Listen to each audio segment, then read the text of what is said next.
to the What Really Happened radio show.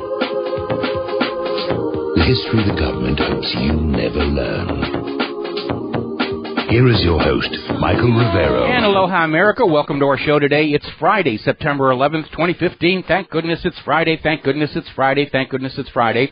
We have lots of stuff to talk about today. The phone lines are open, 877-300-7645, 877-300-7645. Tom is in our control room, twiddling the dials, keeping us out of trouble, ready to answer the phone when you call on in. Before we get into the news, a couple of announcements here.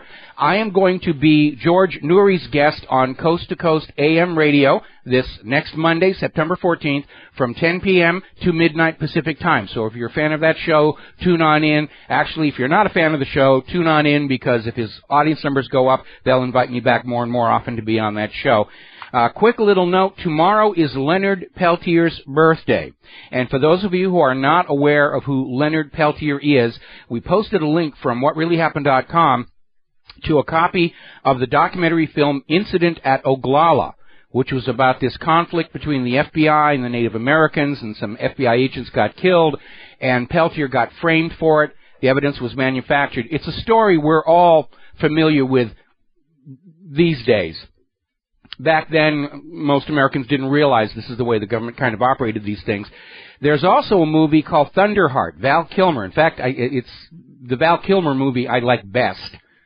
Has Graham Greene in there, which is a sort of semi-fictionalization about what was going on the reservation during that time, with corruption and these two factions that were being set against each other by the U.S. government, which was all about trying to get mineral rights on the Native American land. So, anyway. Now, starting off today, the battle over the Iran deal continues. And earlier in the week, Boehner was ready to go with a vote. All of a sudden realized he didn't have his GOP support, panicked, started screaming about the 60-day clock hadn't started, we're going to sue, we're going to do this, trying to buy time, and apparently just in 2 days, AIPAC and pro-Israel groups and Boehner were able to arm twist enough members of the House to change back to supporting Israel's position that they were able to pass the bill rejecting the Iran deal. Now, at this point, we think it's just symbolic. But frankly, I don't see Boehner, AIPAC, Netanyahu, and the rest of them putting this much effort into getting this vote in the House unless somehow they believe they've got the blackmail information or enough money or whatever to get senators to change their mind. Because as of the last head count in the Senate, the bill to reject the Iran deal is not going to pass. Somebody somewhere thinks they can change that outcome. Now, the House also passed a bill to remove Obama's authority to waive or reduce any sanctions. There are two problems with that. The first one is the Constitution. This is a violation of the separation of powers doctrine. Congress is not allowed to go on in and arbitrarily change the executive branch. And the second problem is, of course, that there are American businesses right now that are still in business only because the president waived or reduced sanctions. And this is a very reckless behavior by the House of Representatives. Remember, all the Congress can do is take the U.S. out of the Iran deal. They can't tell the other countries in the P5+1 that you have to reject the deal too. And all those other countries, for them it's a done deal. They're over in Iran, they're making deals, they're signing contracts, they're buying oil, they're selling products. And American companies who might be making money doing business in Iran are having to sit on their hands while Congress fights this battle over who runs the United States of America, we the people or the foreign government of Israel. And of course, that is now fully on display for everybody to see. And apparently, Boehner and those members in the House don't really care if you know they're really working for Israel rather than the American people. Apparently, they think there's going to be enough vote fraud or enough AIPAC money in next year's election where they can hang on to their job. And apparently, that seems to be the message that's coming out of Congress, that it's time for the President and for the American people to understand that Israel rules the United States, not the President and certainly not The gosh darn American people. That's just the way it's supposed to be. Alrighty, so it is shameful, it's humiliating, it's insulting. But at least everybody knows now what's been going on all these decades. Washington, D.C. has sold out to a foreign power. We have puppet rulers. We have a Vichy government in Washington, D.C. And the animosity is just already ramping up. There's a story over in Politico where the GOP is saying that they're going to make all the Democrats who supported the president pay politically. We're going to get all of you for daring to stand up to Israel's demands. How dare you defy Israel? So they're not even ashamed of the fact that they sold out to a foreign government. Now they're out there acting like anybody who didn't sell out with them is the bad guy. By the way, AIPAC spent $30 million on the TV advertising campaign to kill the Iran deal. We saw the commercials. They were all over the place. Big money. Israel does not want the Iran deal. They want a war against Iran to break it into little tiny pieces as long as it's American sons and daughters who are doing the fighting and dying over there. Now, the other big story I want to cover right now, as you know, earlier in the week, we began to see the story about how these 50 career intelligence officers inside the U.S. military had filed a formal complaint that their intelligence assessments about ISIS and Al-Qaeda in Syria were being rewritten by their superiors to serve a political agenda, to look good to the boss. Now, they may have decided to make a big deal about this as more pressure on Obama during this whole Iran deal situation because, let's be honest, this is not the first time this has happened. Remember in the run-up to the second invasion of Iraq, where the intelligence agencies of the United States went public saying, look, we know this whole nonsense about yellow cake uranium from Niger is just that. It's nonsense. And Bush administration officials rewrote it to say, oh, yes, absolutely, we know Iraq is buying yellow cake uranium from Niger. We have this forged document to prove it. And everybody knew it was a joke because Iraq doesn't need to import yellow cake uranium from Niger. They have plenty inside their own borders. And it led to that whole exposure of the forgery of the document. The Bush White House retaliated and in the process outed Valerie Plame as a CIA agent. And the company she worked for, Brewster Jennings, was instantly destroyed. And that company was the CIA's facility for tracking clandestine nuclear weapons development. But the Bush administration didn't care. It's just, we've got to sell the story. We've got to sell the story Saddam's got nuclear weapons. We've got to go on out there and invade him, make him sell his oil only for the dollar, and so forth and so on. Well, now the scandal, the current scandal, has gotten real because now it has reached to James Clapper. And that puts it inside Obama's inner circle. And the reason I'm concerned about this, they were rewriting the reports to tell Obama and the American people what they thought we wanted to hear, not what we needed to know. And again, the same thing was going on in the German High Command toward the end of World War II. All those people in those top positions of power didn't want to risk displeasing the Führer. And they were telling Hitler whatever they thought Hitler wanted to hear, not what he needed to know. And based on this faulty intelligence, Hitler made major, catastrophic, strategic errors of judgment that hastened the end of the war. And look at all the botch-ups we're seeing in our current foreign policy. The same thing appears to be happening again. Seems the U.S. government forgot that lesson from World War II. We'll be right back after these words from our sponsors. Well, America, welcome back to our show here, and we're going to go ahead and take a phone call from Dustin in New Jersey. Aloha, Dustin. Welcome to the show. What's on your mind? Yeah, hi, Mike. Yeah, I know you disagreed with me last time about, what do you think now is up with, Putin, in Syria? I think I said it last time, I think he's not gonna, leave Tartus, and I think he's gonna back Assad. I don't think he's gonna leave him hanging in the wind. Well, because of the U.S. propaganda, Putin has a politically protected way for being in there and supporting Assad. because it's all supposed to be the fight against ISIS and Al-Qaeda. And I'll tell you how desperate the U.S. is to get out of their self-created trap. Kerry's new pitch, if you will, to Putin is, you can't support Assad. That will just make ISIS try harder to get rid of him. In other words, the official position of the U.S. government regarding Syria, and remember, the U.S. government's official position is you don't negotiate with terrorists. But Kerry just told Putin the best way to defeat ISIS is to give them what they want and remove Assad. Of course, it isn't ISIS that wants Assad out. It's the United States, and everybody knows it. But, you know, Russia has every right to be in Syria, equal to the U.S. being in Syria. In fact, and even more. Because the Syrian government has asked Russia to be there, and the Syrian government most assuredly does not want the United States there. So Russia actually has a far more legitimate position inside Syria than the United States does. And also the Quds forces there, because remember the leader of the Quds force went to meet Putin not too long ago, I believe. Yeah.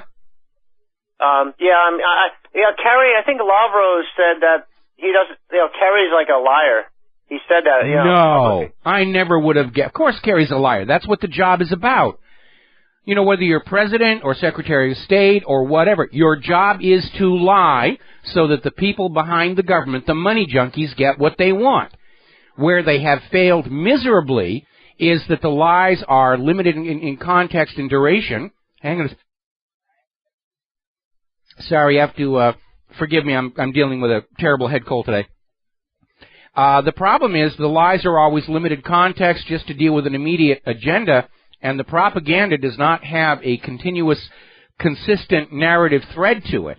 And that's why people are just instinctively pulling back and saying none of this stuff that's coming out of the White House or the State Department or corporate media or Wall Street, it doesn't make any sense. And for propaganda to work, it must construct a consistent, believable, alternative reality for people to think they live in, to conceal what's really going on. Yeah, because I remember I was watching, I flipped through the channels watching, Ollie North and Sean Hannity, the mouthpieces, and, they're basically, one of the ways to get rid of ISIS is to, knock out Assad's forces. I'm like, huh? I was like, right there, the U.S. is using ISIS as a proxy force, Of course. That's the excuse. We're going to go on in. We have to go into Syria and get rid of ISIS and Al-Qaeda, which we're doing by bombing Assad's forces and his economic infrastructure. And what is really amazing, and maybe it is an indicator that all these people really are juiced up on prescription antidepressants, they actually have convinced themselves ordinary Americans are going to believe this nonsense. And you know what? They always say, where there's not going to be no boots on the ground. Yeah, it's because they're using the proxy forces to be the boots on the ground. Well, pretty bad. Absolutely. And besides which, I don't buy the story that there are no boots on the ground. Every time they've told us that story, then it comes out, oh, well, there's advisors and trainers and, reconnaissance in force, but trust us, it's not really combat troops. And then, of course, they start coming home in those cheap metal boxes with those Chinese-made American flags. To the guys on the other side pulling the trigger. It doesn't matter if the guy in the uniform is a trainer, advisor, or a combat soldier. They're going to be just as dead. But what really got me is, the Palestinian child with his head half blown off, and that child that was washed up, washed up on the shore. It just really, it gets under my skin, these scumbags in Washington and Wall Street. Well, it's interesting when you look at the corporate media's treatment of those two images. The one about the drowned Syrian child, headline treatment all over the world. The one from Israel's attack on Gaza with the baby's got the back of the head blown out, nobody carried that. And in fact, I had it prominently on my website, and I was getting all this hate email saying, you take that down. I refuse to read your website anymore until that picture is gone. My reply to that was, I'll miss you. Really, I will. But yeah, look at the way the corporate media treated those two different images, and you can tell, yes, they're not objective. They're not reporting the news. They are there to sell you the U.S. and Israeli and Wall Street and pharmaceutical and whatever else agenda. That's their business, to sell you things. Yeah, this is the psychopaths we got, people. Some of these people, some of our people in this country are still brainwashed and have a normacy bias, and they better wake up quick. Yeah, you're welcome. Well, a big part of it, of course, and propagandists depend on this, is once they can convince somebody of a proposition, they rely on the basic human tendency of never wanting to admit error to keep them trapped in the propaganda. And it is a factor. You know, Lee Harvey Oswald shot Kennedy, and I will never say it was anything else because I am never wrong about anything. And that's a big part of planning propaganda. Getting people to invest themselves personally and emotionally in the propaganda is what enslaves them to it. All right, so speaking of cover-ups and propaganda, as you know, the corporate media has been just going all morning long about the 14th anniversary of 9/11 and the dedication of the new memorials and, you know, all of this stuff, trying to cement the official legend as fact and failing miserably, I might add.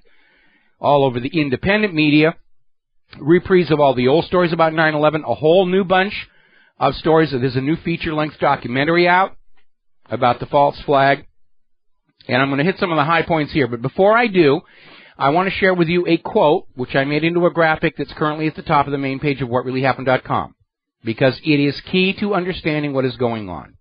And the quote goes, "Further, the process of transformation, even if it brings revolutionary change, is likely to be a long one, absent some catastrophic and catalyzing event like a new Pearl Harbor." End quote. This came from a document called Rebuilding America's Defenses, put out as a position paper by the Project for the New American Century in September of 2000, 1 year before 9/11. So a lot of people are wondering, have been wondering, was 9/11 a repeat of the Reichstag fire? Now, for those of you not up on the history of the rise of the Nazis, Hitler was relatively impotent government official when all of a sudden the German Reichstag burned down. We'll have more about that when we come back. And aloha, America. Welcome back to our show here. Now, before we went to the commercial break, we were talking about the Reichstag fire. This was the event that allowed the Nazis to scare the German people and the legislature into passing legislation to grant temporary emergency powers and authority to Adolf Hitler in order to deal with the crisis of terrorism. Now, communists got the blame for starting the fire, but of course it later came out that it was a false flag. And a lot of people are looking at the obvious parallels between the Reichstag fire and 9/11. Because just a year before, the Project for the New American Century, which was being run by all the neocons, who are still all over TV screaming that we've got to invade Iran, had put out this paper saying, we need a new Pearl Harbor. If we're going to transform the United States into this new military superpower, we have to have something that is going to scare everybody to go along with it. And 1 year later, they got it. And we have spent this last week pointing out all the reasons why the official story is just a lot of USDA choice bovine excrement, as phony as Saddam's nuclear weapons. We've talked about the Secret Service protective detail at Booker Elementary, who from their absence of any action whatsoever, clearly knew that President Bush was not a target that day, something that they could not have known for a fact if this really had been a bunch of Muslims with box cutters. There was the issue of the 5 dancing Israelis arrested on 9/11. And by the way, when they were first arrested, the U.S. government clamped down a lid of secrecy on the story. The media was reporting on, these terrorists, they may have been connected with 9/11, they've been arrested, but nobody would release their names or nationalities. So everybody assumed, they got to be Arab Muslims, they were dressed like sheiks and everything, and the rumors were flying. And then finally, of course, independent media dug out the fact that these guys were Israelis working for Urban Moving Systems, which the FBI had decided was a front for Israel's Mossad. And don't forget, when Benjamin Netanyahu was first interviewed about 9/11, right after the attacks happened, the first thing he said is, it's very good. And he backed off and said, it's not good, but it's going to generate sympathy. I mean, all he could think about was how Israel was going to use 9/11 to get more money and more support and more weapons from the United States of America. Some friend Not even an expression of any sympathy. And, of course, the corporate media goes along with the official story, and there are gaping holes in their news coverage. Why didn't fighter jets intercept the airliners once they knew they'd been hijacked? Remember when Payne Stewart's Learjet wandered off course, how quick they got fighters on the tail there?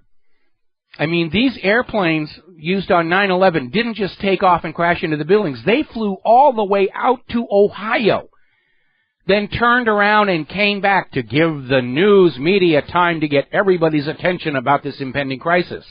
And by the way, during that flight out to Ohio and back, the hijacked aircraft passed over no less than 8 United States Air Force bases. Not a single plane was sent up to check them out. Ashcroft stopped flying commercial the month before 9/11. FEMA was on the ground in New York the night before 9/11. Now, the other day, we had this incident on the train where there was a guy with a gun who was immediately subdued by 3 passengers. And so all of a sudden, this idea that a couple of Arabs with a little supermarket box cutter could hold an entire passenger manifest in absolute paralysis, I don't think so. All of a sudden, that just doesn't pass the smell test. The flight recorders have never been revealed. There was a security meeting scheduled for 9/11 that was canceled at the last second. The Zim Shipping Company, co-owned by Israel's government, broke their lease in the World Trade Towers and moved their offices to New Jersey 1 week before 9/11, and they had to pay a $50,000 penalty to do that. Then there was the story of Odigo, an Israeli-owned internet messaging company that had offices near the World Trade Towers.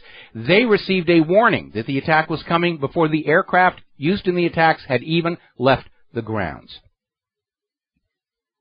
And there, of course, there's that huge problem with the BBC, Fox News, and CNN all reporting that World Trade 7 had collapsed almost half an hour before it actually happened. And remember, there was no way in theory that they could know if it was a genuine collapse, because up until 9/11 and since, no steel frame building has collapsed just from fire. So who told Giuliani that World Trade Center 7 was going to collapse, since no steel frame building had ever collapsed from a few office fires before? The First Interstate Bank out in Los Angeles had a fire that literally burned 6 floors right down to the steel skeleton, and it remained standing.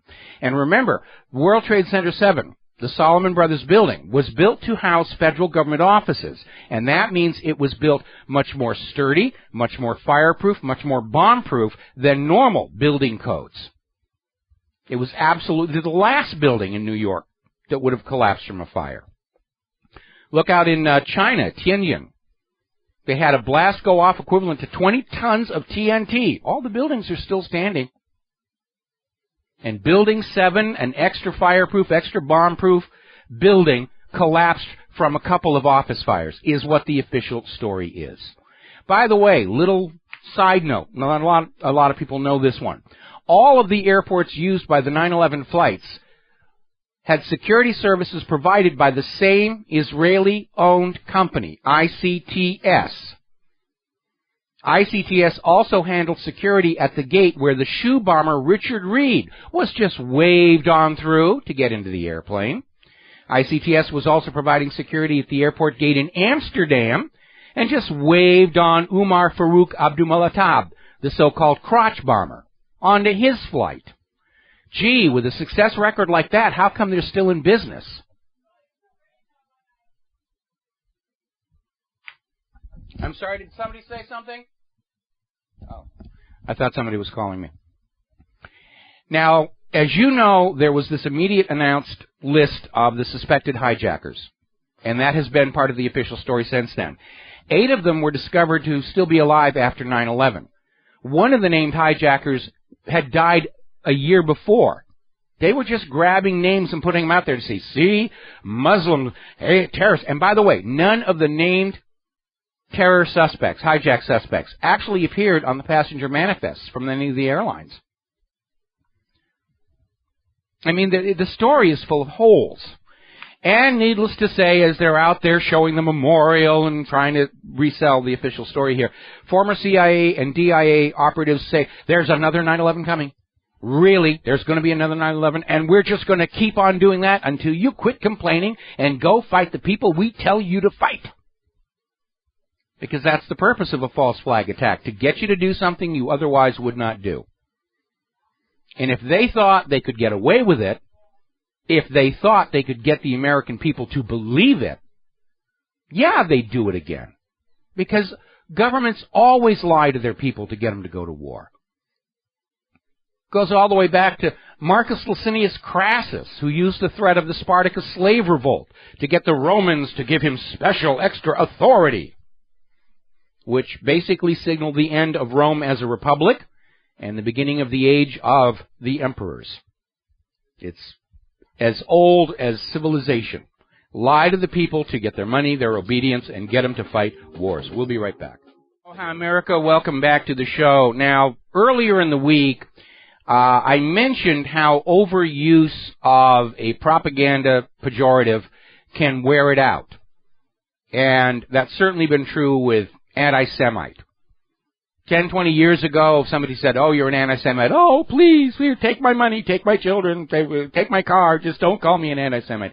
But Israel has used it so much, it's burned out.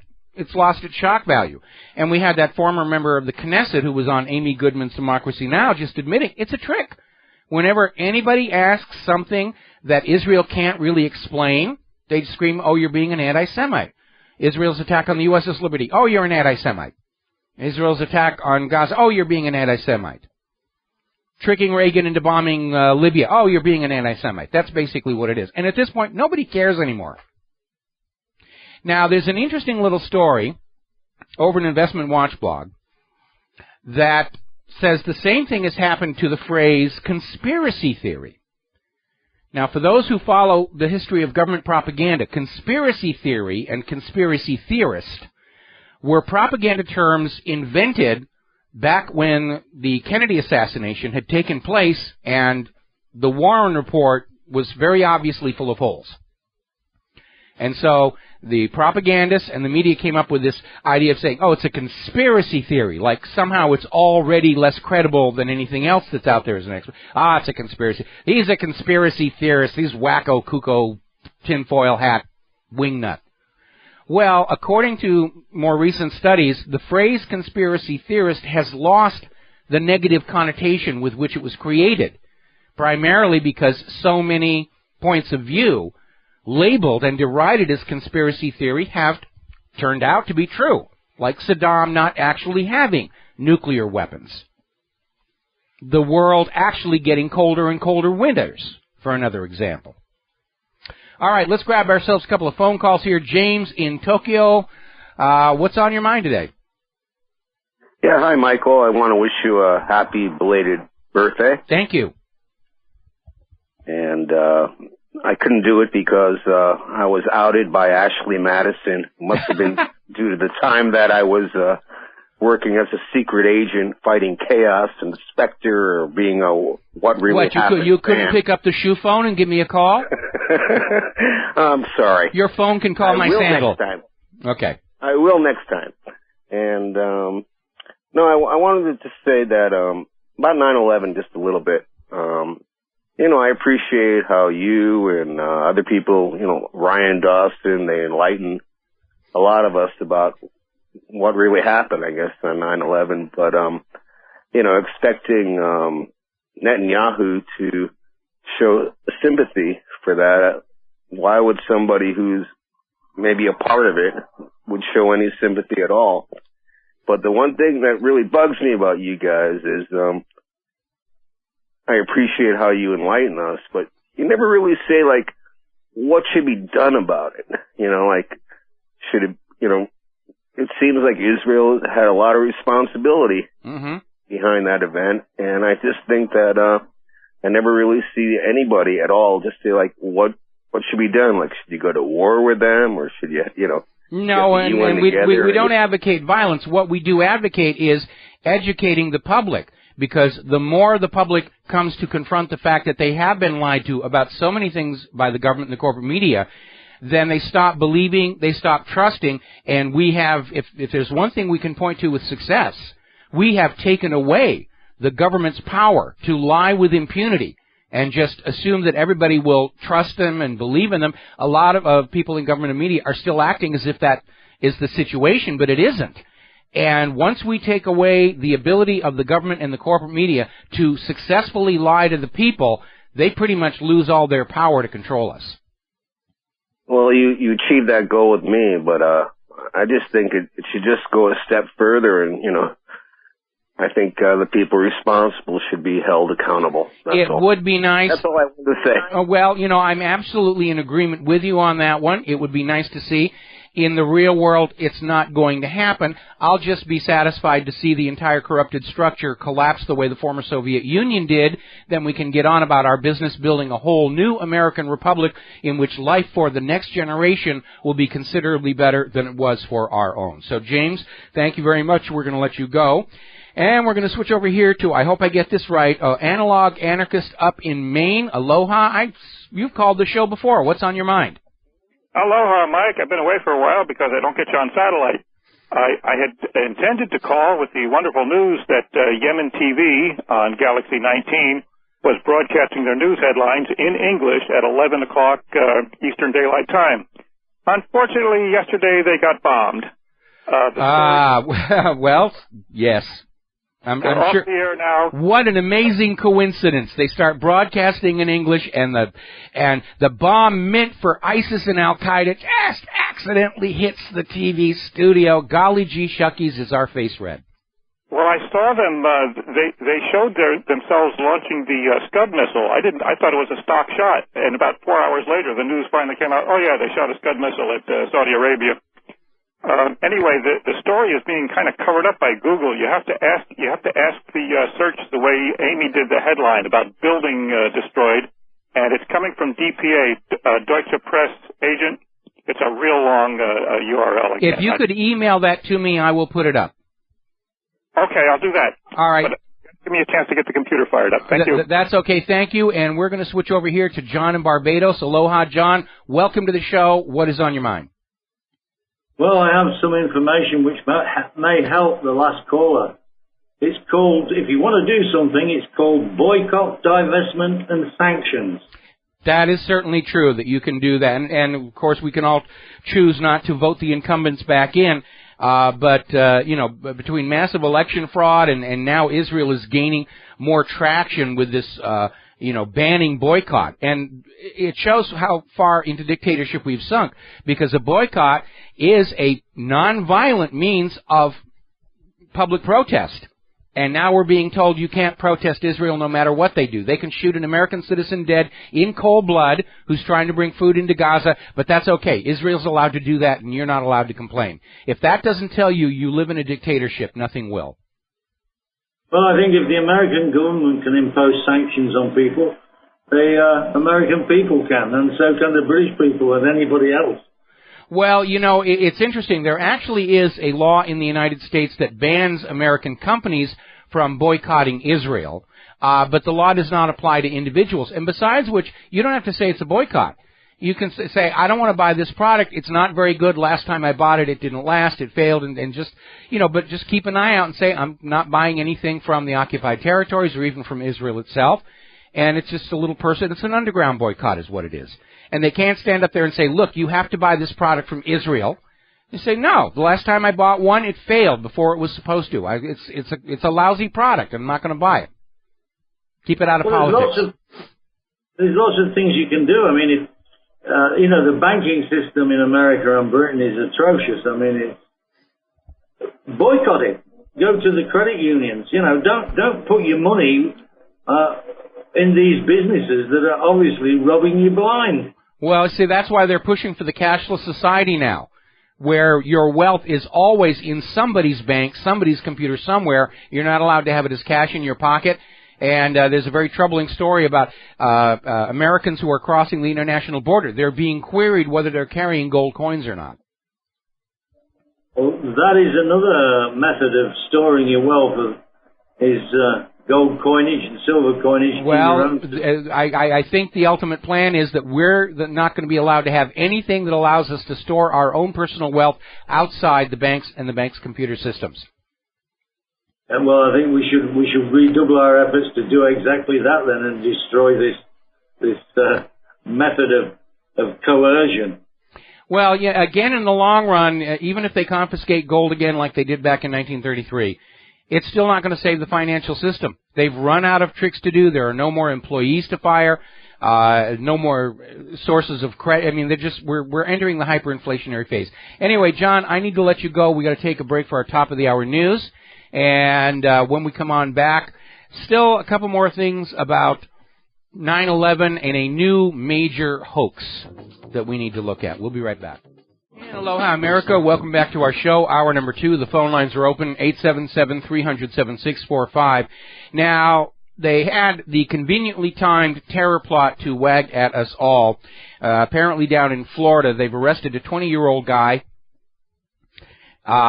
Supposedly, he had a bomb plot that was going to target the upcoming 9/11 memorial ceremonies in Kansas City, Missouri. This according to the U.S. Attorney's Office.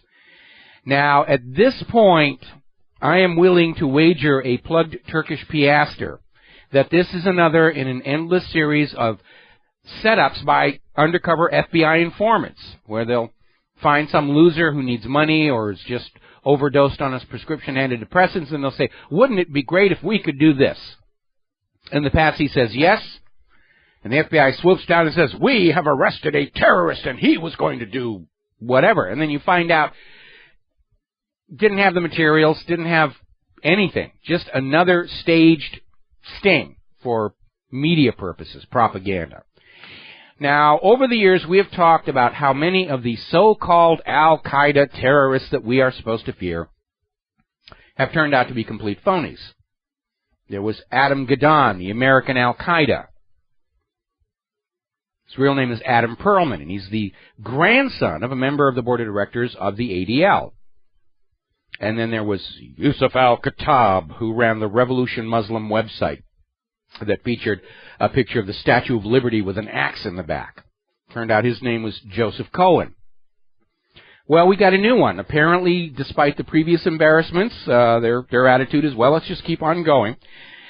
Because recently around the social media, there has been a character named Australia Witness, claimed to be an ISIS jihadist, and was working to plan terror attacks in Australia and the United States. And he distributed pictures of a bomb that he was working on with 2 pounds of explosives inside, and yes, of course, it was a pressure cooker. Well, as it turns out, this guy is not in Australia. He lives with his parents in Florida. And it turns out this 20-year-old guy, Joshua Ryan Goldberg, is another Jewish-American troll pretending to be an Islamic terrorist to keep you convinced that the evil Muslims are the ones that you should be afraid of. If at first you don't succeed, lie again. Now, he may be in a little bit more trouble. He's not getting any sympathy from the Australian media because apparently last April, I think it was, he set up a blogging account at one of the major Australian newspapers under the name of a well-known Jewish... No, I'm sorry, not Australia, Israel. Times of Israel. That's the newspaper where it was. He set up a blogging account under the name of a well-known Jewish lawyer. And he started posting very bland articles till everybody got used to him being there. And then he posted this screed about how the time had come to exterminate all the Palestinians. And, of course, it got picked up because it had a well-known name on it, and it circulated around the globe. And a lot of people picked up on this story. And it turned out it was a complete hoax. The lawyer, the real one, called up and said, that isn't me. I don't know who it is, but I don't have an account with your system. And the Times of Israel had to apologize. So Times of Israel is not even being kind and gentle on this guy. And it is another reminder that every time we actually find a dangerous Al-Qaeda or ISIS terrorist, it turns out to be a fake. It's a fraud. It's all lies and deceptions here. Story from ex-Republic TV. U.S. policies in the Middle East responsible for refugee crisis in Europe? Yeah, we knew that. The question is this simply uncontrollable backlash from U.S. aggressions? Or is this being engineered to justify creating safe havens in Syria, meaning break up Syria into pieces, let Assad keep the worthless little bit over here, and all the oil fields come under the control of a U.S. puppet government? Could be, because a lot of the people streaming into Europe didn't just immediately come from Syria. There have been well-funded refugee camps in Turkey for months now. They're being emptied out, and the people sent to Europe. So there is a certain air of orchestration and direction going on here. Meanwhile, Barack Obama has ordered the United States to admit 10,000 Syrian refugees, and most of them will be going to California, Texas, and New York, as if California and Texas and New York didn't already have major problems with undocumented illegal immigrant workers. Now, right now, more than 90% of the Middle Eastern refugees in the United States are on food stamps. 70% are receiving additional cash assistance from the U.S. government. They're getting better treatment from the U.S. government than the legal American citizens are. Maybe we should all renounce our citizenship, step over to the border into Mexico, step right back in. We'll get a much better deal. Have to learn Spanish is about the only thing we have to do here. Now, there's another interesting article over at Zero Hedge. Be our guest, Russia warns Washington of unintended incidents in Syria. Russia thinks the U.S. is hoping that Syria will be a new Afghanistan for Russia. And Russia is sending a signal that it might be the U.S. that finds itself bogged down. And it was in this story that they reported Kerry's new approach to Russia in Syria is to say that Russia should stay out and not support Assad, because if Russia supports Assad, ISIS will just push that much harder to get rid of him. And therefore, the best way to defeat ISIS is to just give them what they want and get rid of Assad. This from a government which holds it as a policy not to negotiate with terrorists. But at this point, the propaganda trap has become so convoluted, the U.S. government doesn't seem to care if they're biting themselves on the derriere anymore, because that's exactly what they're doing. And apparently they're doing it because they still think that we all believe ISIS and Al-Qaeda are a bunch of dangerous Muslim terrorists, and we don't pick up on the fact they are U.S.-created proxy armies. To justify the third invasion of Iraq, to justify going into Syria, to justify breaking Syria and Iraq up into little tiny pieces, which is what Israel has wanted all along. Israel wants lots of little tiny helpless countries all around that it can threaten with its nuclear weapons so that it is in charge of the Middle East and the Middle East oil fields. And through that oil, pretty much the rest of the world. And the only remaining blockade to Israeli hegemony over all of the Middle East oil is Iran. And again, despite the earlier embarrassments, the U.S. is back out there again saying, oh, there's chemical weapons in Syria. Oh, it's terrible. If at first you don't succeed, lie again. And I have another one for you. Fool me once, shame on you. Fool me twice, shame on me. They're running out of ideas. Oh, it's chlorine, it's sarin gas, it's bad, just trust us. No, we're not going to trust you. The U.S. government is completely untrustworthy. First and foremost, because it is a government.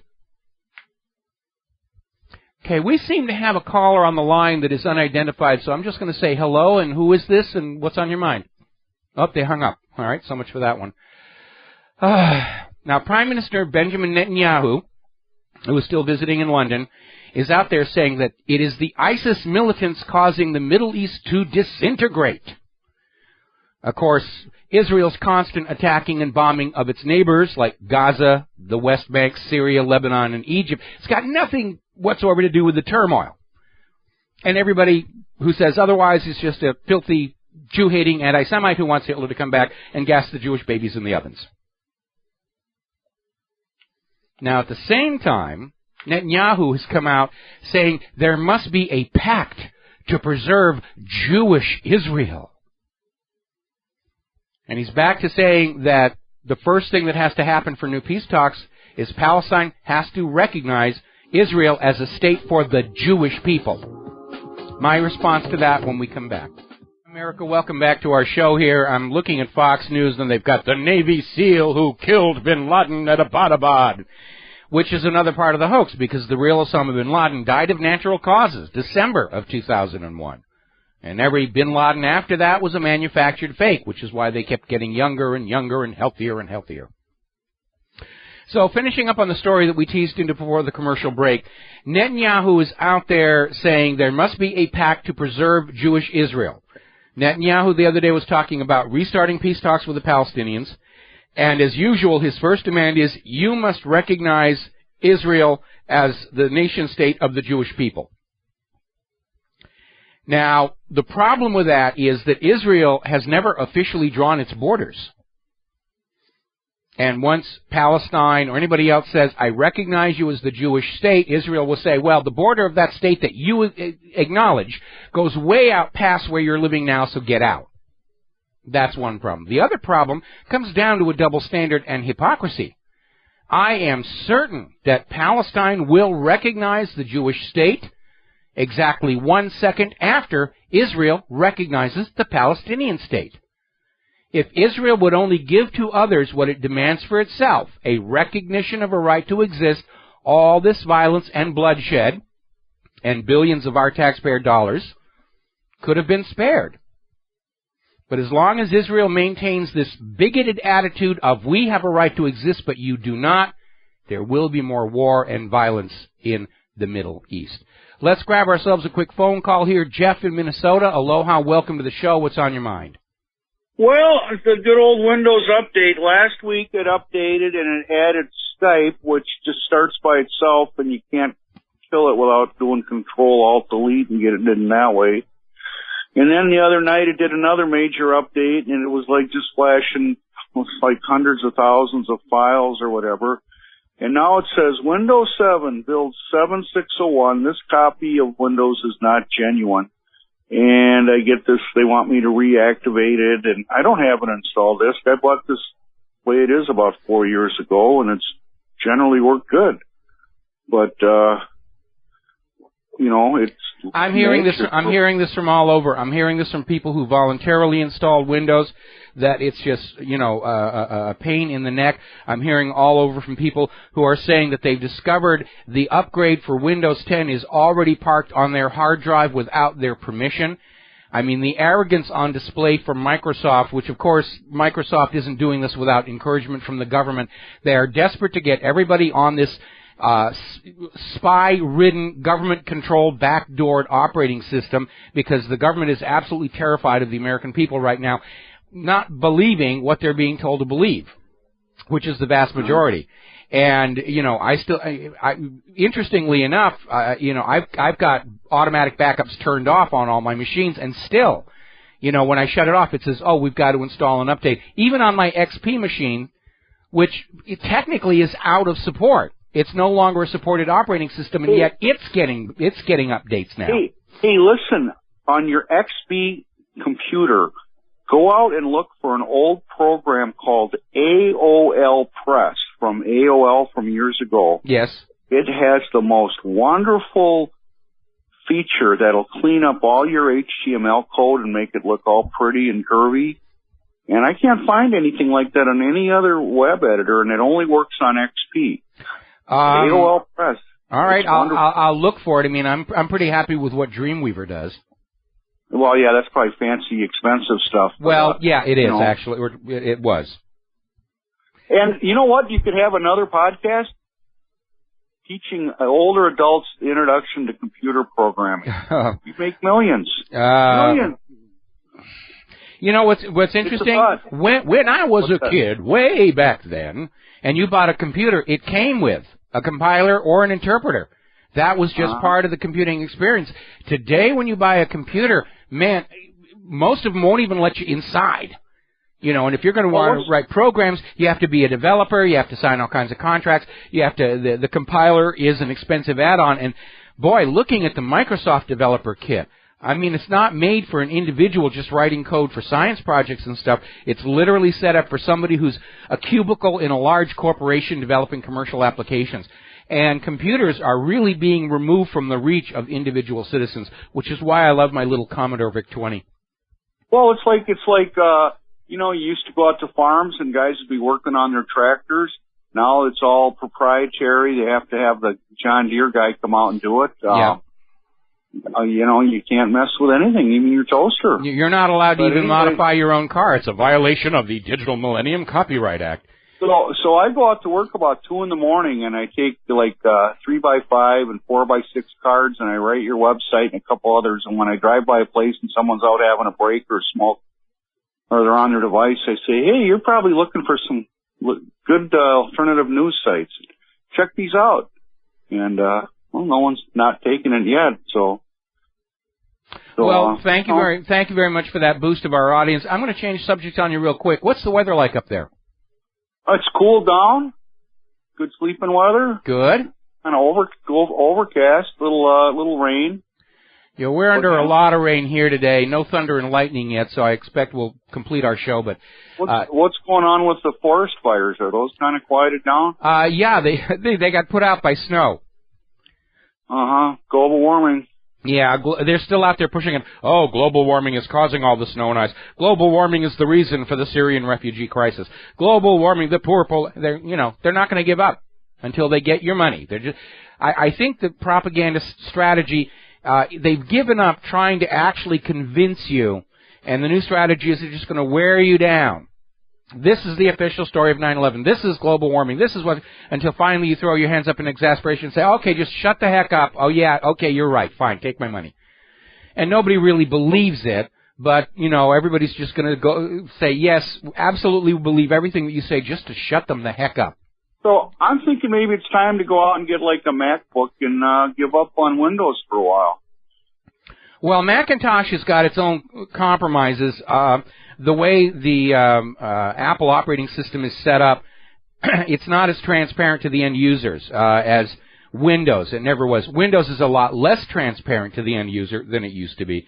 The new model is that you really have no business being inside the computer, whereas when I was a kid, the whole idea was you got to talk to the bare metal. That was the fun part. So we know that Apple's backdoored and compromised. Windows certainly is. Linux is. That's been acknowledged. Unless you can find a source code implementation of Linux, including, you know, your own compiler, because one of the earliest dirty tricks, and they're still using it, the NSA's put out there, the compiler that compiles your application adds in the malware. And that's a real problem. And it's another sign of dictatorship. Another sign of dictatorship. Jeff, got to let you go. Take a break for commercials. Okay. We'll be right back. Aloha, America. Welcome back to our show here. We're getting news that Rick Perry is about to drop out of the 2016 GOP presidential race. Big announcement. All right, one down. Now, getting on back to Israel and Palestine. The Palestinian flag is now flying at the United Nations headquarters. You know, over at the United Nations, they got all these flagpoles out front where the member nations fly their flags. And today there was a bill put before the General Assembly for both the flag of the Vatican, which is a nation state, the world's smallest nation state, and Palestine. And the measure to fly the flag of Palestine passed. 119 nations voted yes. 8 nations voted no, including, obviously, Canada and the United States and the other little tiny Pacific Island nations that always vote the way Israel wants them to vote. And, of course, Netanyahu is screaming, no, they're not a real nation. They're made up just to annoy us. Anyway, over in Spain, probably in response to the comments by the defense minister of sending in the army if Catalonia doesn't start doing what they're told. There were hundreds of thousands of people rallying in Barcelona calling for Catalan Republic, independence. And I saw the aerial photos. It was just amazing. I think there could easily have been 1 million people in the streets there. It was just amazing.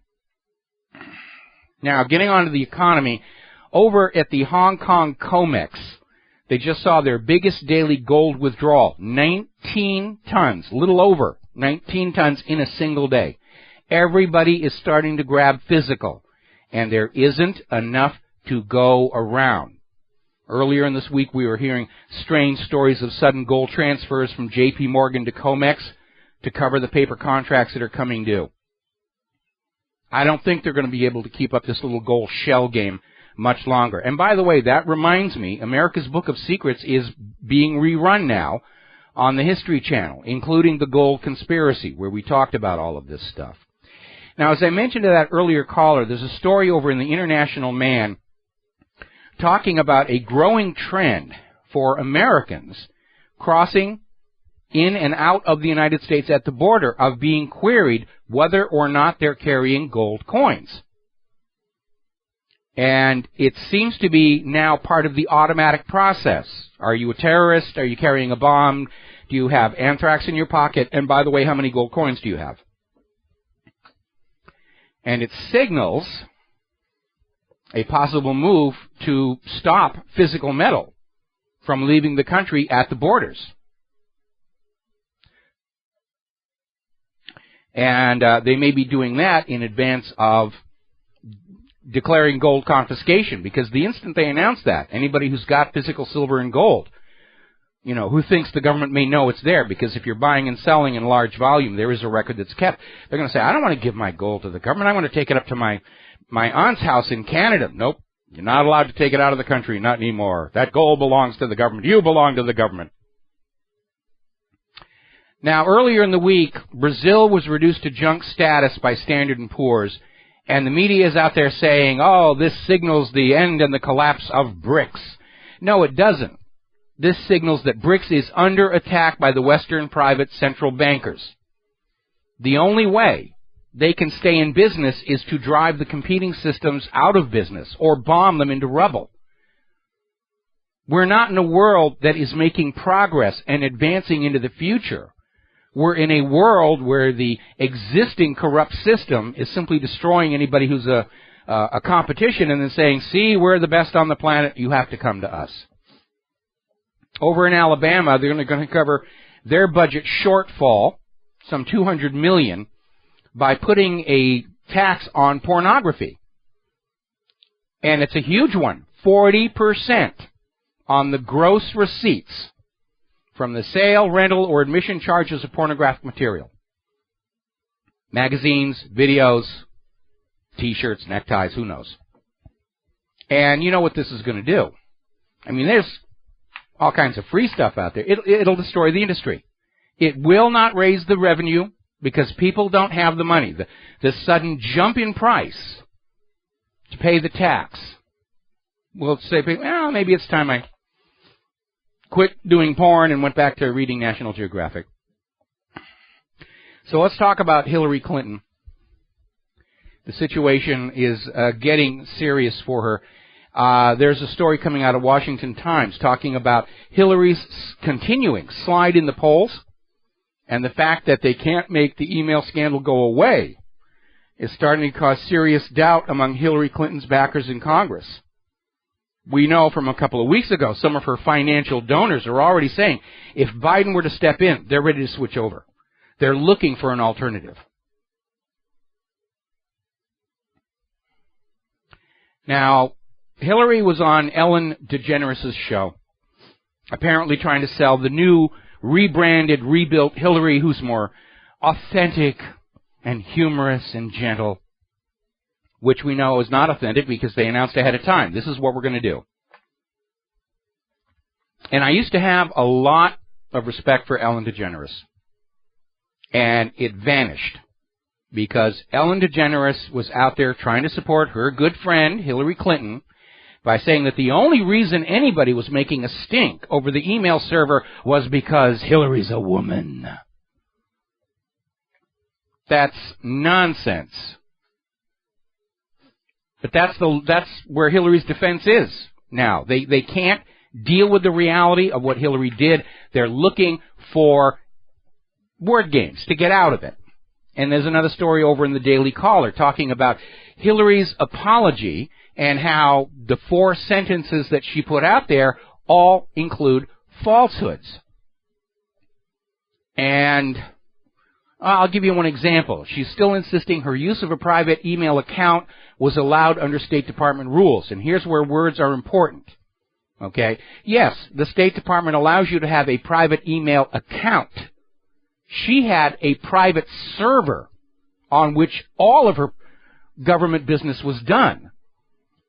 And the policy set by the National Archives and Records Administration is your official business has to be on the government address so that they can keep a record of it. So she's trying to weasel her way out of this. And Hillary's new tactics, and we're already seeing the online trolls using them, is nobody can prove her server was hacked by bad people. You know, the hacker who was going to sell her emails for $500,000 was just a fantasy. He doesn't exist, or he's been bought off more than likely. And this one's even more absurd. Hillary's people are out there talking about some of the recent hacks by serious hackers against government computers and saying, see, the government computers weren't any more secure than mine. They're just as weak. Therefore, there's really no difference whether I'm using a private server or not.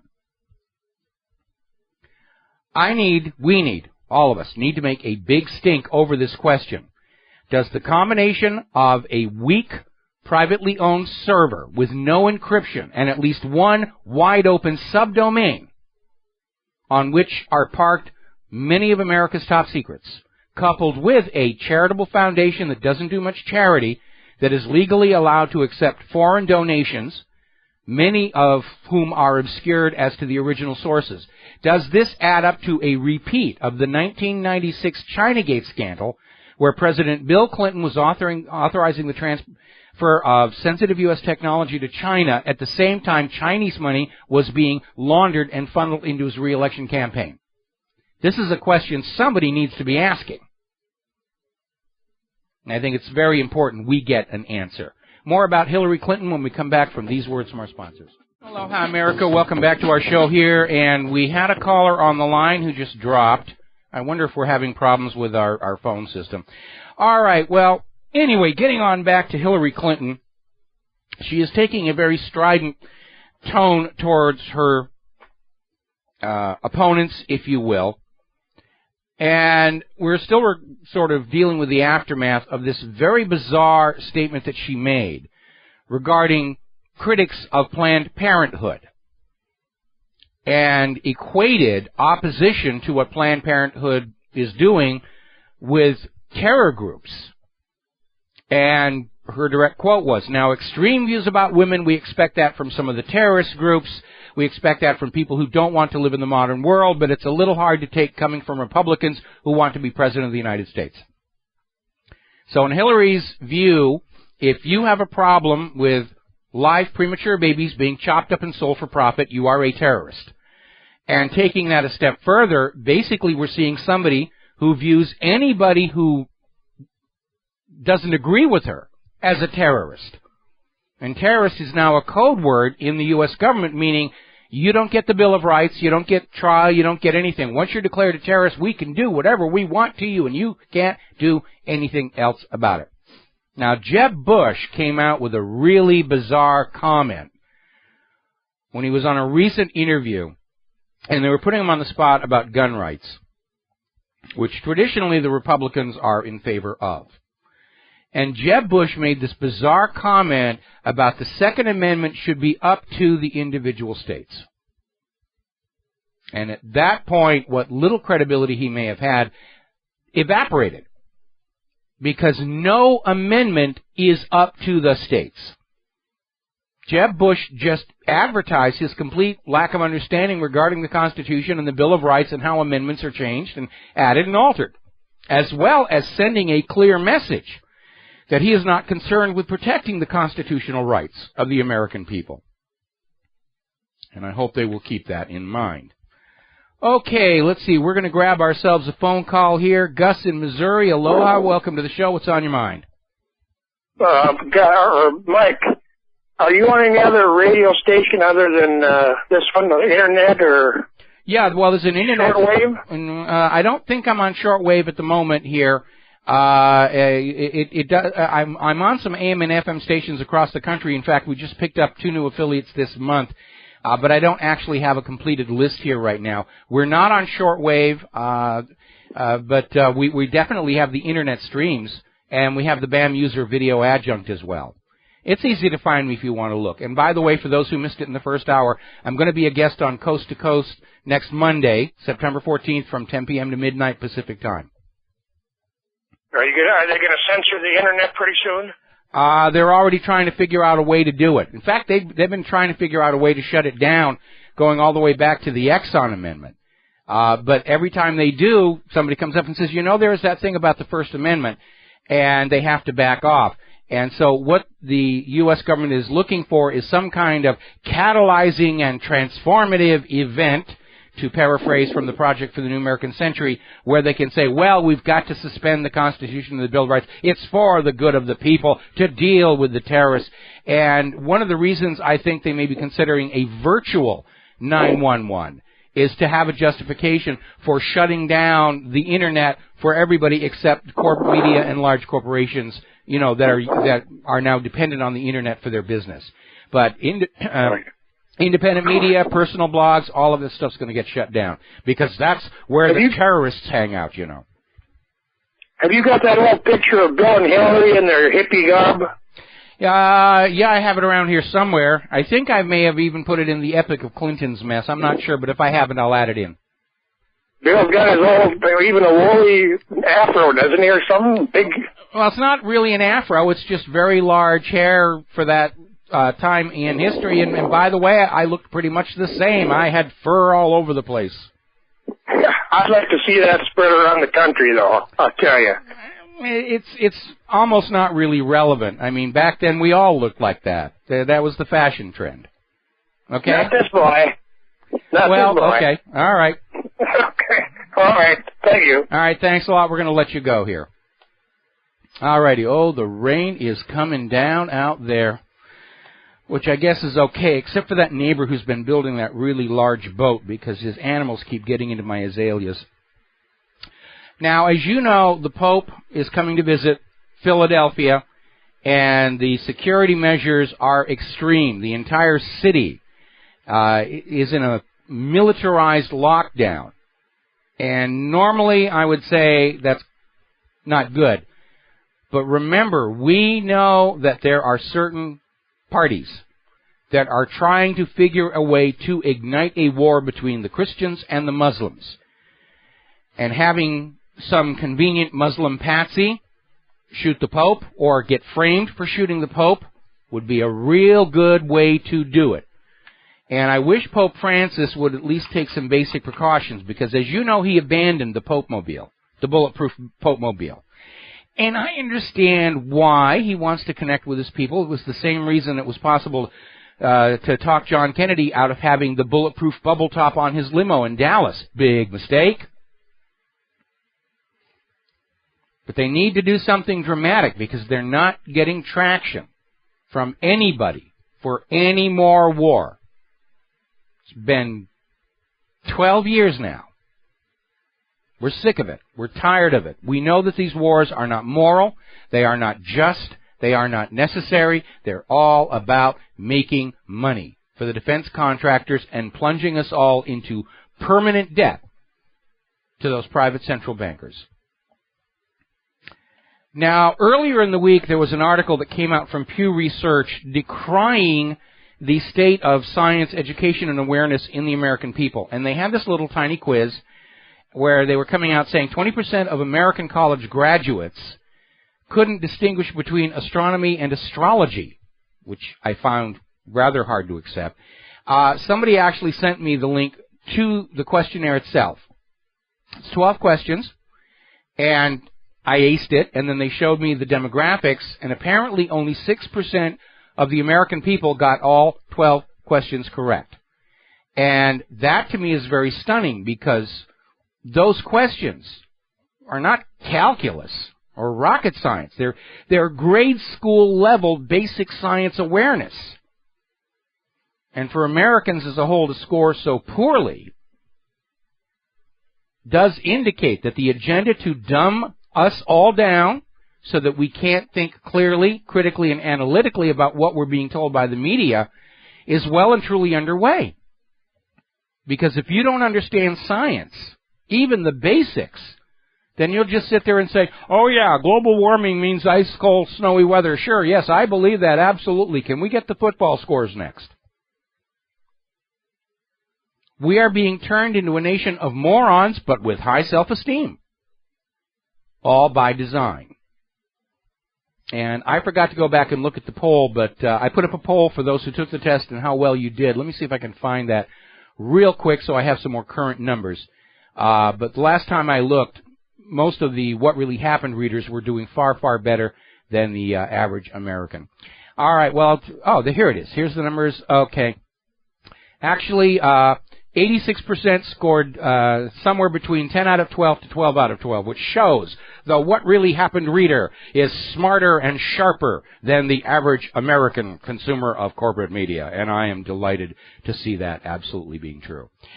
All righty. Now, let's talk a little bit about human-caused global warming, because they're out there already. With, global warming is the reason for the Syrian refugee crisis. Global warming is for this. They're already announcing this year's El Nino is going to be one of the hottest on record. And the carbon Nazis are trying to say, see, your carbon dioxide did this. No, it didn't.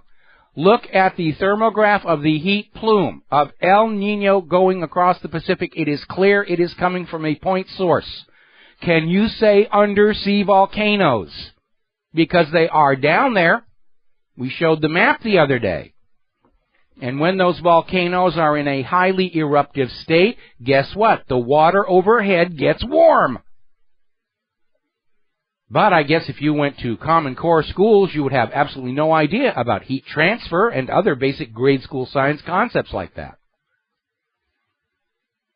And so the carbonizers are out there. Even Obama's out there saying, we have only 5 years left to act, which they've been saying for the last 30 years.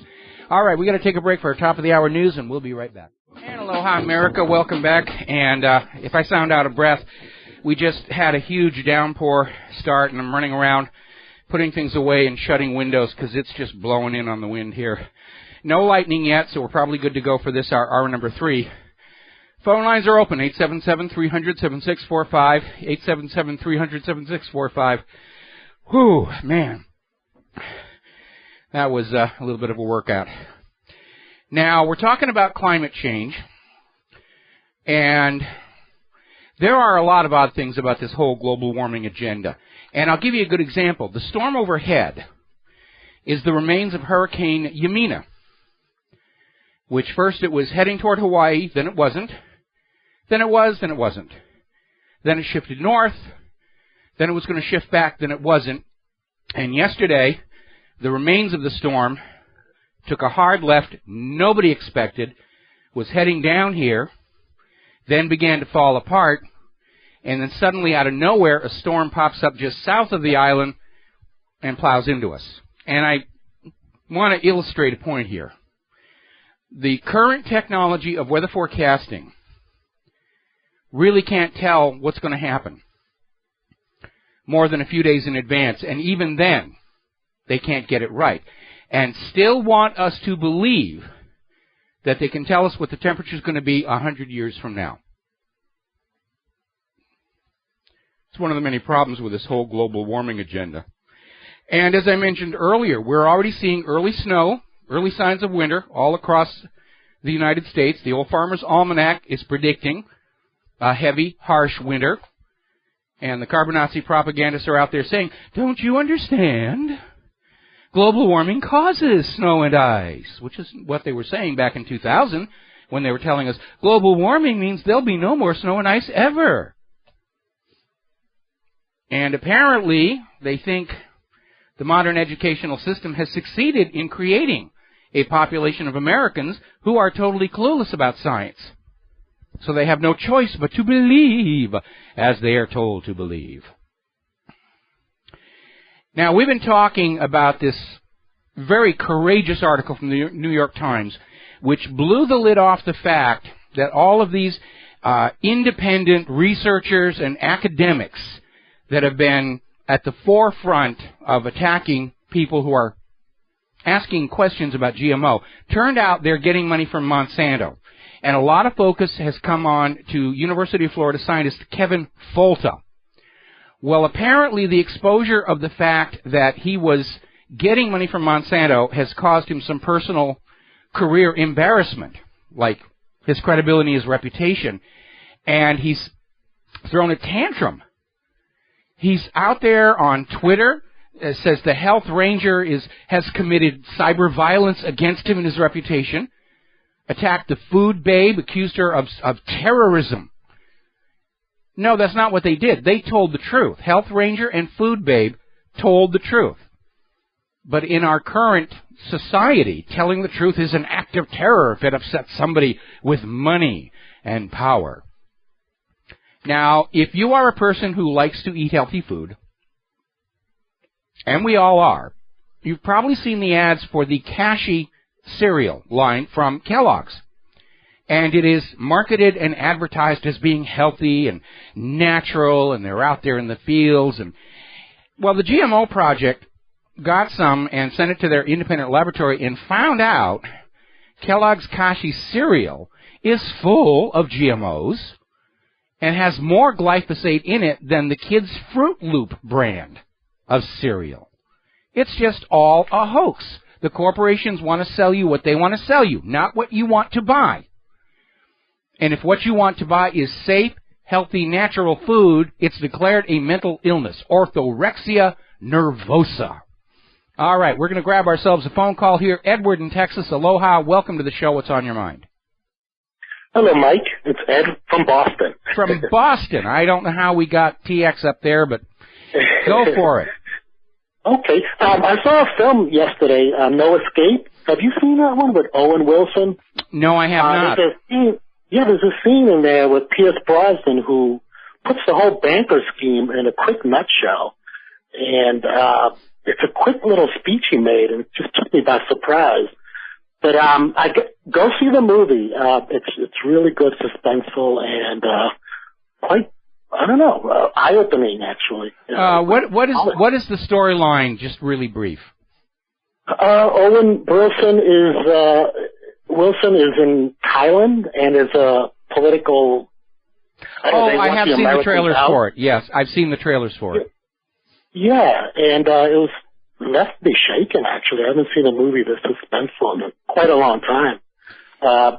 I didn't really care for it. There was nothing else playing. I was like, I might as well just see that. I just wanted to go to the movie. Yeah, we do that a lot here in our cable box. Oh, we've seen everything 500 times. What's this movie? I don't know, and I don't care. We haven't seen it before, so we'll watch it. Yeah, sometimes I just want to go to the... Yeah. Yeah. But one of the, one of the themes that is in a lot of movies is the fact that, when the U.S. is in these various countries and they want them out. And inevitably, of course, the Americans are right to be doing what they're doing, and these foreign countries who want us out, there's got to be something wrong with them. I think it was just yesterday or 2 days ago, I saw a rerun of The Sand Pebbles, which is actually a very well-crafted film. Steve McQueen, and it's about one of the American steamships, warships, that were patrolling Chinese rivers at a time when China was pretty much being dominated and controlled from outside. This was basically the time where the British government literally declared war on China over Britain's right to sell opium to the Chinese people. Opium which at that time they purchased from the United States of America. It was a legal crop. It was not seen as morally acceptable, but it was legal, and they went ahead and did it. In fact, a lot of that money, there was this one family made a fortune in what was politely called the China trade, growing opium in the United States and selling it to the British, who turned around and sold it to the Chinese people in the opium dens. And the Russells set up a trust fund to fund a fraternity at Yale University called the Russell Trust, and you know it by the name Skull and Bones. And this opium presence in our early history is still felt today. When you are out there on Memorial Day and the veterans are handing out the little paper poppies for donations, that's an opium poppy because it symbolizes the eternal sleep of having been killed in war. And so that poppy opium thing, well, it's in Wizard of Oz. I mean, it's an indelible part of our culture, our past involvement with drugs. And, of course, now they're all illegal, which makes them all much more profitable for those who traffic in such things. But, yeah, that's a big part of China's history. And, again, it's one of the reasons that they really didn't like the British and really didn't like the Americans. Yeah. But go see the film. You'd be surprised. I certainly will make a point of seeing it. Probably wait till it comes on cable. The seats in our local tiny box theater at the shopping mall aren't very, very comfortable, and I'm tired of going home every time with black jujubes stuck all over my back. So, all right, well, listen, I'll tell you what. We're going to let you go here and do a commercial break here in about another minute. And I've actually run out of talking points because I went so fast, so I'm going to have to do some quick research here. Anyway, apparently Rupert Murdoch and Fox News have gone back to insisting the Syrian refugee crisis is all Putin's scheme. Not just his fault, his scheme. Putin wanted the refugees to be made refugees. I'm not exactly sure how that rationale works. At least when they said it was Putin's fault, it was because Putin wasn't allowing the U.S. to go in and take out Assad, which would have made everything all just hunky-dory. One thing should be clear. This U.S.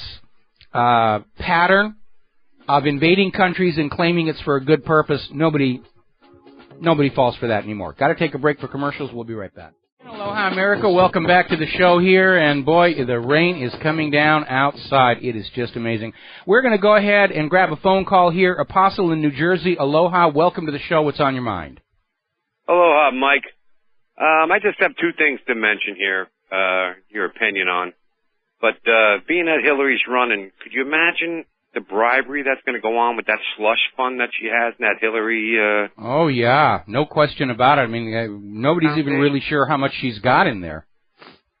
Right. It'd be really easy to be paying off everybody from Diebold, whatever. To make and they don't even have to meet in the back alley. You know, the Clinton Foundation can make a donation to the foundation owned by the person being bribed. That's what a lot of these foundations are set up for, non-profit, above board, but it's really just another way of moving payola back and forth. Yeah, and another thing that I don't even know why you haven't even thought of this one, but did you ever think that why Bill Clinton called off the mega investigation? Well, we do know about that one. He was being blackmailed with phone sex tapes that somebody had made of his phone calls with Monica Lewinsky over at the Watergate. Well, that might not be correct because maybe he found out that Hillary was mega. I don't think so. In my opinion, mega was Rahm Emanuel. And by the way, Rahm Emanuel's brother is Michael Moore's manager, which is why Michael Moore's movie on 911 tried to put the blame on Saudi Arabia. No, we know that the blackmail of Bill Clinton was part of it because in some of the transcripts from their conversations, Bill Clinton is telling Monica Lewinsky, somebody's got a recording. If anybody asks you a question, just pretend like we knew they were recording and we just decided to play a joke on them by pretending that we're having a phone sex affair. That was actually Bill Clinton's way of dealing with that part of the crisis. Yeah, but maybe he just found out that she's Mega Junior or something with all the secrets that she's telling. I would agree with you on that one. And again, we need to go back to 1996. When Bill Clinton was running for re-election, and he was giving all these American companies authorization to sell very sensitive U.S. technology to China, technology with military application. And at the same time, all this money was pouring into Bill Clinton's re-election campaign through these Chinese-American citizens, and it eventually came out this money was all coming from Asian foreign sources, including Chinese intelligence. So we know the Clintons have this habit of treating U.S. secrets like it's their own personal property to put out there for sale. And that is why this combination of a very weak server, no encryption, coupled with this foundation that is able to legally accept money from foreign sources, to me, it's the perfect espionage system. You know, the customers go into the server to pick up the secrets they want. They make a donation to the foundation, write it off their taxes. It's a perfect system. And Hillary Clinton, for all of her claiming to be technologically naive, she's been in politics long enough. I think if she had wanted to have a secure private server, it would have been a server that was secure. I don't think this just happened by accident. And don't forget, the guy who set the server up has pled the Fifth in front of the congressional committees. Now, they're getting ready to give him immunity, which means he won't be able to take the Fifth anymore. And the only thing that's going to stop him from testifying is if he's found dead in Fort Marcy Park or dies in a small plane crash. Okay. Thank you, Mike. All right, thank you very much for the phone call. We're going to let you go here. All right, now, as evidenced by what's going on outside our windows even now, it has been an amazing storm season here in the Pacific Ocean. Yes, a lot of it's driven by El Nino, and El Nino is driven by ocean floor volcanoes. There are 20 or 30 known active volcanoes on the floor of the ocean in the area where the El Nino current emerges. It's a hot spot. And we've had all these horrible storms. So far here in Hawaii, we've been lucky. We've had some major hurricanes aimed right at us, and then they carry them off and go the other way. And we're not out of the hurricane season yet. But Japan has been pounded and pounded and pounded, and this most recent storm hit the Fukushima remains. And the rain was so intense, houses are being washed away, burst levees on the river, and apparently at Fukushima itself, the drainage system that's trying to collect up all the contaminated water that's poured into the reactors to keep them from spontaneously igniting has burst. And a huge amount of radioactive water has poured into the Pacific Ocean. There's not a darn thing they can do about it, except, of course, pretend it's not an issue. That's all they can do. It's all they can do is just pretend it's not an issue any longer. At this point, I'm going to go back to start taking daily radiation readings because, especially with all the storm activity, you know, what goes into the ocean doesn't necessarily stay there.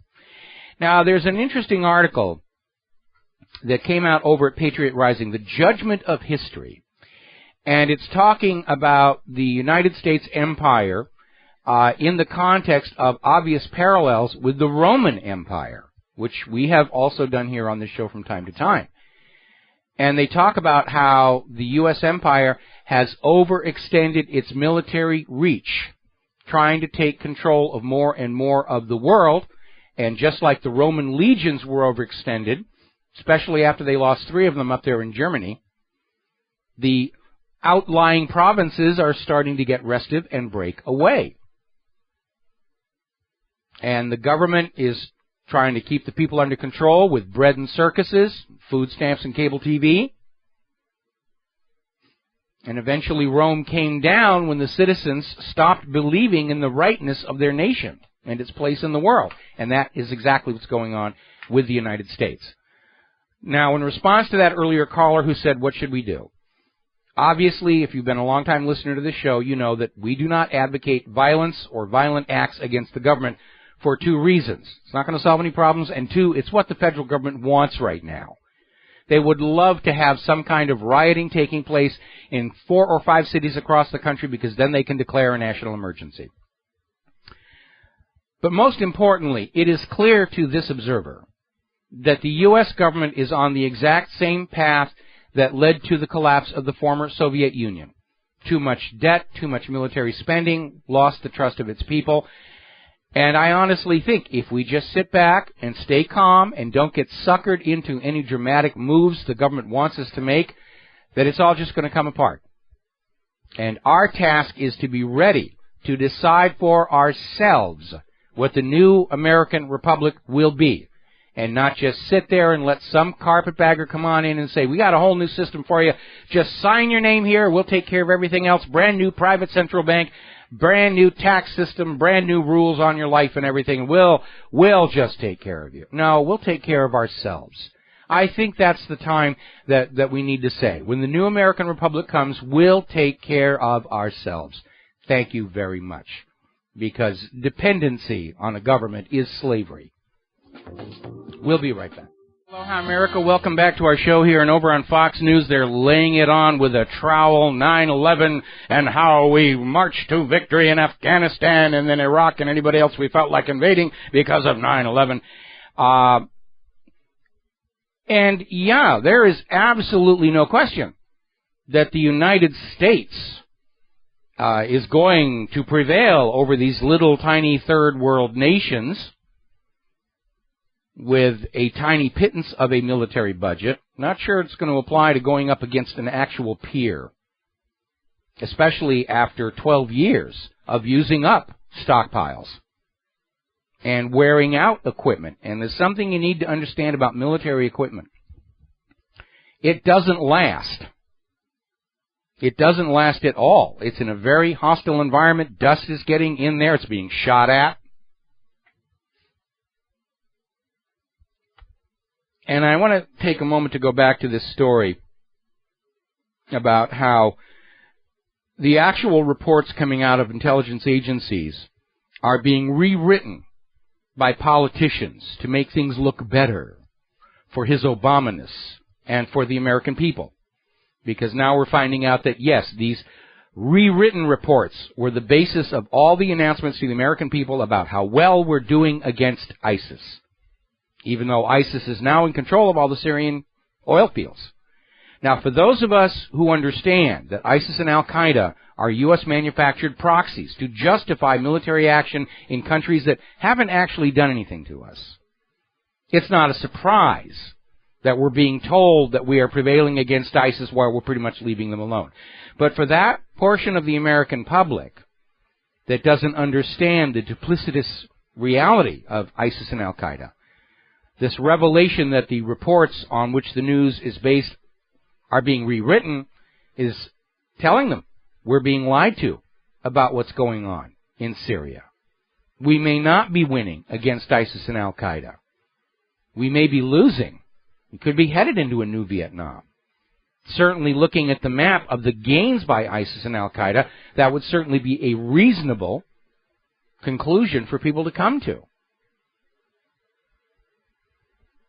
Now, Russia the other day was expressing their concern that the U.S. is hoping to trap Russia in a new Afghanistan inside Syria. And it may be that the U.S. has walked into a new Vietnam in Syria, not to mention Iraq, Libya, Yemen.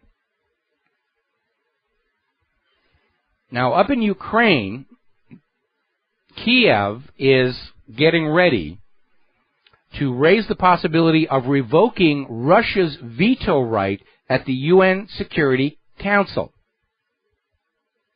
Now, if anybody deserves to have their veto right removed at the Security Council, it is the United States, for the shameless way they have used it to block the United Nations from taking any action in the face of Israel's war crimes. Israel's membership at the United Nations ought to be revoked completely, because Israel, alone among all the members of the United Nations, had two conditions placed on its membership at the UN. The first was a Palestinian right of return to the homes and villages taken from them during the creation of Israel. And second condition, if the Palestinians chose not to return to their homes, they would be financially compensated by Israel for their lost homes and property. Israel has not complied with either condition. And every time the UN wants to do something about it, the U.S. is out there saying, veto, veto, veto, veto, veto, veto, veto, veto, veto, veto, veto. So it isn't Russia's veto right at the Security Council that ought to be taken away. It's the U.S. It's not going to happen in either case anyway. Now, getting on back to Europe, we're seeing this story that came out of Pravda. Denmark creates unbearable conditions for refugees. And they're doing it deliberately in order to encourage the migrants not to settle down and get comfortable, but find someplace else to get to. Now, since 2013, over 500,000 refugees have arrived in the European Union. And it is causing no ends of problems. There's even talk that the European Union is going to go back to controlled borders of the member nations. One of the things the people living in the EU like is the fact that you can go from Spain to Portugal to France to England just in your car or train or plane. And there's no checkpoints, there's no papers, there's no passport, there's no visa. But because of the migrant crisis, they may have to abandon that open border policy inside the EU and go back to having border checks. And if they do that, there's not much about the EU that's going to be attractive to the people living in there, because the EU has plunged them all into hopelessly unpayable debt to the European Central Bank.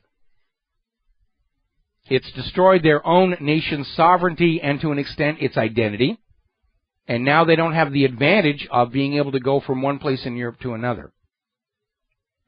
So the Syrian refugee crisis and the Libyan refugee crisis, let's not ignore them, could actually accelerate the collapse of the European Union, which is certainly not on the agenda of the New World Order.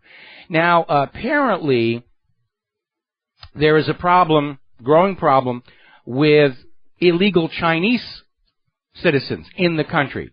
Some are brought in on H-1B visas. The visas expire. They don't go home. And apparently the U.S. is not going to call China on these illegals because they're already saying they don't want these people back, which I'm sure is true for all those countries in Central America. They don't want their people back. They're overjoyed. They're getting rid of the dregs of their society, throwing them over the borders.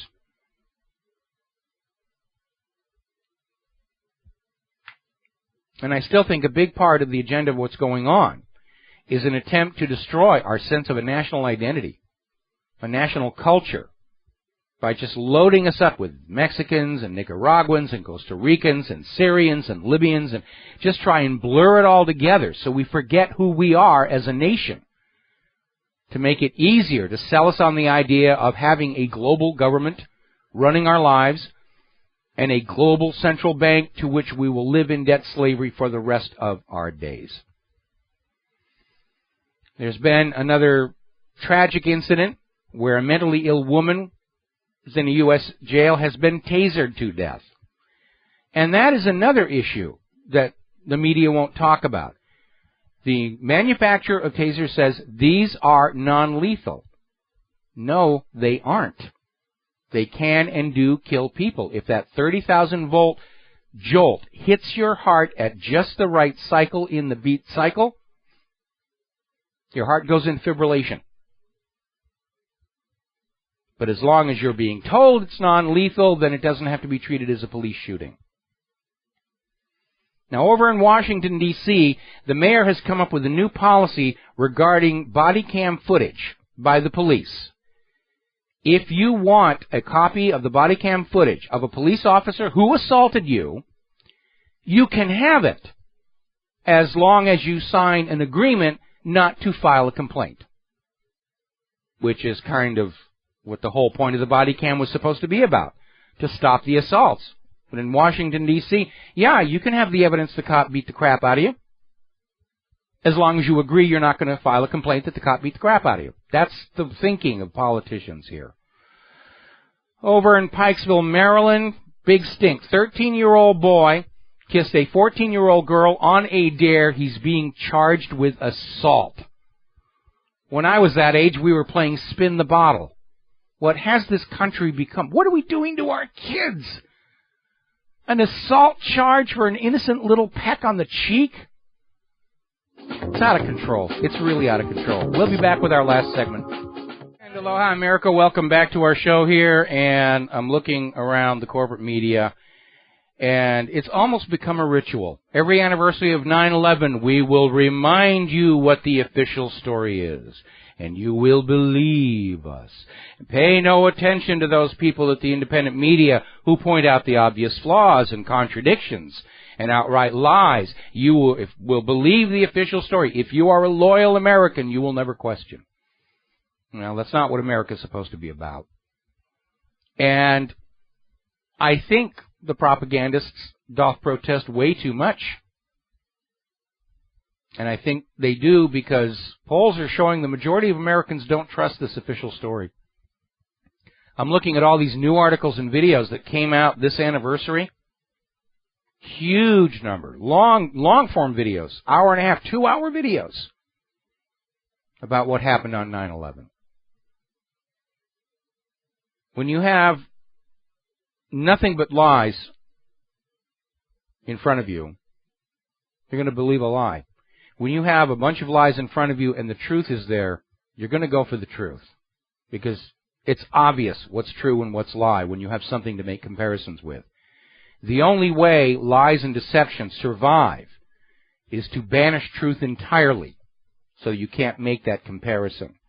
Politicians who lie about everything. They never tell the truth. Out of fear, you might learn how to spot the difference. And they lie about stupid things. When Bill Clinton was president, he was out there saying, now that I'm president, I've given up junk food, I'm eating healthy. And then he comes out here to Oahu, and we spot him coming out of the McDonald's over in Kailua.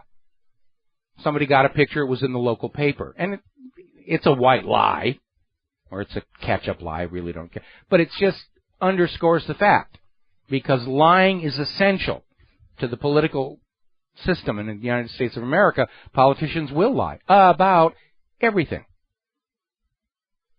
And once you start to understand that, and more Americans are, then that government starts to lose control over you.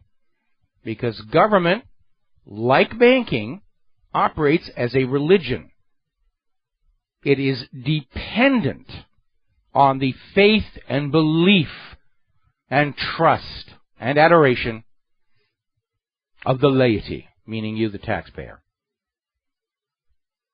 And when the public has a crisis of faith, when we stop believing, the government, like the clergy, like the bankers, loses all power and control. And that's what's going on right now. So, a couple of final stories to clean up Kaahumanu Friday. And again, getting back to just how out of control and out of touch with reality our government system is. This is out of RINF.com. Up in Michigan, there were 3 children who parents are divorced, and the court had ordered visitation rights for the father, who was, by everybody's admission, violent and abusive. And the 3 kids said, we do not want to go see this guy. He will beat us up. And the children were put in juvenile detention for defying the court order. Then they were sent to mandatory parental alienation therapy, because the only reason they could they could possibly not love their father is he'd been alienated as a parent by his spouse. Now, it's kind of refreshing to see that going the other way, because when I was going through my first marriage in California and its dissolution, the trend there was that when children, when it came time to decide what parent they wanted to go through, if they chose the father, the feminists would scream, oh, the father alienated the children from the mother. We have to send them to therapy because we all know the children should want to be with the mother. The mothers are naturally superior parents. They'll care for the child. And by the way, if you, like me, are disgusted at this whole idea of child sexual exploitation, it may amuse you to know that statistically, when a child is sold for sexual purposes, it is overwhelmingly the mothers who will do that. And I'm sure the feminists will find some way to say, well, it's still all the fault of men because blah, blah, blah, blah, blah. So apparently these 3 kids in Michigan are now being forced to live with a father, which they are saying, and apparently everybody understands is true, if he loses his temper, he's going to beat him up. But they've been through parental alienation therapy. Parental alienation, it sounds about as real as attention deficit hyperactivity disorder. I'm sure somebody's already trying to come up with a pill. Take this pill. You will love your parents. Or at least you'll forget that you hate them. Student loan situation is one gigantic bubble because in the United States of America, a college degree is worthless. And at this point, I would say around the entire world, a U.S. college degree is worthless. To judge by that Pew Research survey, 12 questions on what I would consider to be basic grade school science knowledge. And college graduates in the United States missed them, including the difference between astronomy and astrology. We have created a generation of people unable to think, unable to evaluate, unable to analyze, but assured they are exceptional and superior to the rest of the world. Seems to me there was another leader who did that about, half a century ago. You know, little guy with a big fan of Charlie Chaplin. You know, had the same mustache there. I'll remember his name. I'm sure it's out there. But then I went to Common Core history education. Now, interestingly enough, there is concern that the next threat to the European Union is France, because France is unwilling to take in more of these refugees from U.S. wars, and their current government is not likely to go along with it. We're hearing right now where the European Union is going to fine any member nations that refuse refugees, and they're talking already about economic sanctions against other countries that are not actually a part of the European Union if they refuse the refugees. Now, right now, France is coming up on elections in 2017, and it is thought that Sarkozy might actually come back and replace Hollande, primarily because of Hollande's failure to stop the flow of migrants into France. The French people don't want them. They're in the same situation we're in here in the United States of America. There are not enough jobs for the legal citizens. There isn't enough water for the legal citizens. There aren't enough good roads for the legal citizens. Not enough electricity for the legal citizens. And we're being asked to take in Mexicans, Nicaraguans, Costa Ricans, now Libyans, and now Syrians. And I am sorry these people are having a hard time in their native countries, especially Syria and Libya, because it is the U.S. government's fault. But it's not my fault because I never agreed with that. So why should I or anybody else pay that price?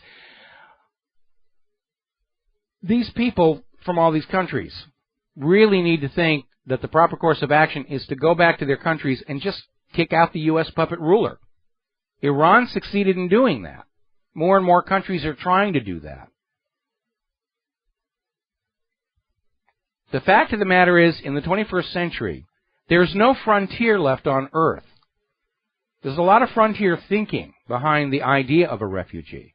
Oh, things are terrible here in the Eastern Industrial Base. I'll go out to the west, to the wild frontier, where I will be able to get 40 acres and a mule and homestead and have a farm and a house. There's no more frontiers left on Earth. Unless deep ocean, you're going to start building communities on the floor of the ocean. There's no place to go from the crowding and poverty and war until the next starship pulls in for a tourist opportunity. There's the music. Have yourselves a really good weekend. I'm going to get out of here and make sure that we're not leaking anywhere around here, and I need to take a rest for the weekend. We'll be back on Monday. Aloha, America.